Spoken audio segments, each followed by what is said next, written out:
there. Want to welcome you all back to the Crazy Train of Frauditing for another episode. I want to thank you all, everyone out there, from the bottom of my heart for sending email messages, text messages, and even phone calls to wish me well after we had a little bit of a scare there a couple weeks ago. I do want to report that the change of medication does seem to be working. I do feel a lot better. Sincerely, Audrey, this is good news.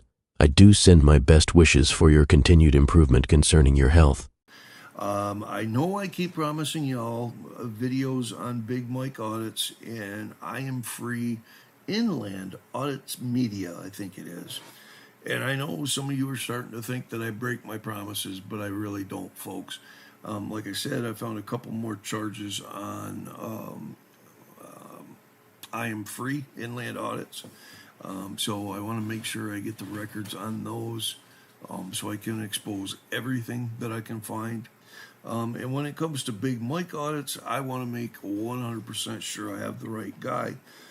Some of the information is it would be defamation to him if I put it out and it wasn't correct. So, defamation, Audrey? You mean as in a communication that injures a third party's reputation and causes a redressable injury? The precise legal definition of defamation can vary in jurisdictions.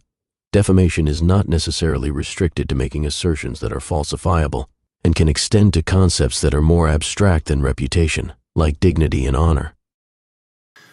So, in the meantime, I hope y'all will accept my apologies. Apologies? Audrey is your audience, the only group that deserves apologies.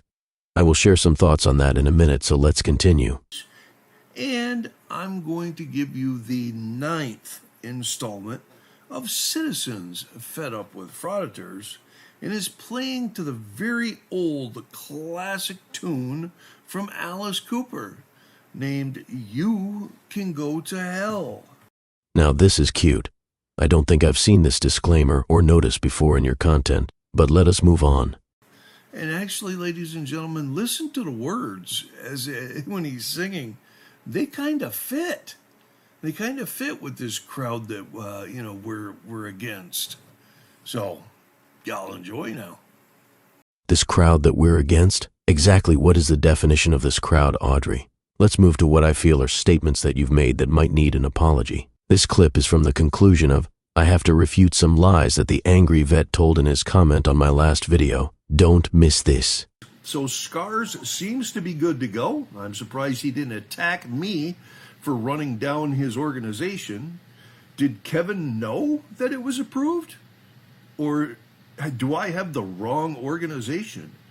Audrey, by your own words, you are surprised the angry vet didn't attack you for running down his organization. Or do you have the wrong organization? These are issues you should have 100% verified and cross-check before you speak on them.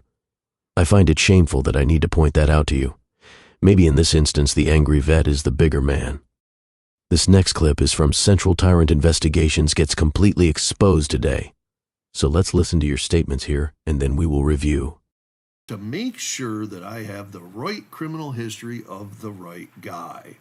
Now, I don't want to go out there and make a mistake like I did with the information that I had received on NC audits. Okay, Audrey. Am I to believe that you are just the narrator and not the actual investigator for your videos? If this is the case, then I highly suggest that you review the quality of the people you surround yourself with. But I won't spend much time lecturing you here, because I suspect you act alone. And just a message to the fucktard lenslicker out there who demanded that I apologize to NC Audits for getting the wrong person. I cannot tell you how disappointed I am in you. You've made an error with the NC Audit's information and don't seem to want to accept accountability for that error. Now I ask you directly, isn't that the behavior of an auditor, Audrey? In closing, I will leave you, Audrey. In your own words, something to consider from the conclusion of, you have to check out the criminal history of NC Audit's frauditor extraordinaire. What if you cause an incident by making statements like what follows? If you hate seeing edited or redacted information on here, please head on over to our Patreon page, where for just $1 a month, you can have access to all of the unedited and unredacted information. you'll be able to call, write, or email your favorite frauditard out there.